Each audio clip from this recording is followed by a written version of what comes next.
Greetings, dear viewers. Welcome. Today I have a poem about Keres, Paul Keres, the Estonian Grandmaster. Now, there are a lot of things that you can actually talk about Paul Keres, but I am going to be picking out a few of the points which are, of course, most impactful. In terms of Keres' life, he had a great career, and he is still widely considered as one of the strongest players never to become the world champion. He was the runner-up in four candidate tournaments, and not only that, he was considered as a great human being. And despite the lot of difficult circumstances, he was from Estonia, and there were a lot of political circumstances that could have made a person's life very difficult. But Keres was able to thrive under even these kinds of difficult circumstances and become the chess player he became. And the accolades that he accumulated was completely noteworthy, considering that he went through all these difficulties. There are a few points that I would like to consider as some of the highlights of Keres' life. One is he was the four-time runner-up in the candidates. Second, pride of Estonia. A lot of people in Estonia really respected Paul Keres. Now, Estonia's political circumstance, I don't want to go in detail to that. It was juggling between Germany and the Soviet Union, and Estonia was independent for a very less duration amidst all this shuttling and shuffling. And in spite of all this circumstance, Keres was able to concentrate on his chess. In fact, he represented Soviet Union. He also won the Soviet Championship, which is considered as one of the strongest tournaments, because Soviet is, of course, the mother of chess. And the other important highlight of Keres' life is the 1938 Avro Tournament. He was the winner.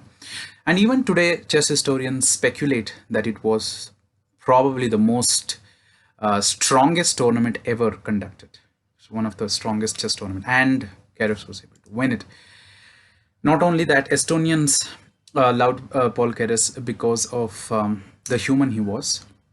I'll tell you why he was a great human. There are a lot of instances, of course, but let me very briefly sum up two to three instances.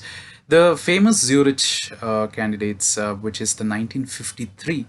There is also a famous book written by Bronstein. There are speculations that Paul Keres was actually forced to not perform to the optimal level, especially against Vasily Smyslow. And not only that, in the 1948 tournament, there were speculations that he was to give away more or less his games against Mikhail Botvinnik. But again, these are speculations. We cannot say conclusively whether these were true or not. But in his autobiographies, Paul Keres doesn't even delve into any of these facts. He doesn't delve into any of these speculations also. He concentrates on chess. That shows a little bit about his personality, that he was someone who just looked after his chess and concentrated on sticking to his values. And he's called as the Eternal Second. There are a lot of titles given to him, but he's famously called as the Eternal Second. Paul the Silent. There are a lot of nicknames, but I found the Eternal Second quite interesting, because it gives an indication that even though you are second, there is always scope for more thriving, more effort, and trying to come back every time a little stronger. Now, this is what Samuel Rashevsky had to say about Paul Keres. I just found this quote. It's quite interesting. He says, Keres is one of the nicest people that I've ever had the pleasure of meeting. With his friendly and sincere smile, he makes friends easily. He's good-natured and kind. Yes, he loves chess, but being a human being is his first consideration. Rashevsky on Paul Keres.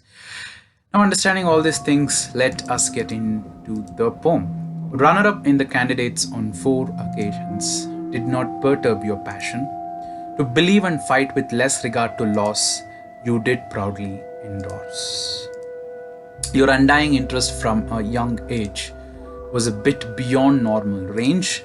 Collecting around 1,000 handwritten games from newspapers is beyond worthy and inspires us.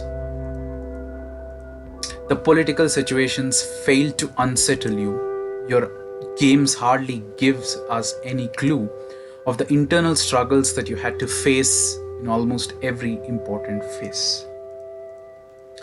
Winning the Avro 1938 was an achievement since chess historians even today make a statement that it was one of the strongest tournaments ever, where you had a splendid moment to savor. Your dynamic and aggressive play held even many world champions at bay. To be one of the few players to compete and win against world champions is reason enough to uncork many champagnes. To have 1/10 of the country to attend your memorial is praiseworthy yet surreal, proving the person you were and not just a great player, and being kind and compassionate amidst an enviable career. I hope you like the poem. Yeah, in terms of memorial, I missed one important point that almost 1/10 of the country, 1 lakh people attended the memorial of Paul Keres. That itself is a testimonial to the human he was and something that we all can aspire to be as well.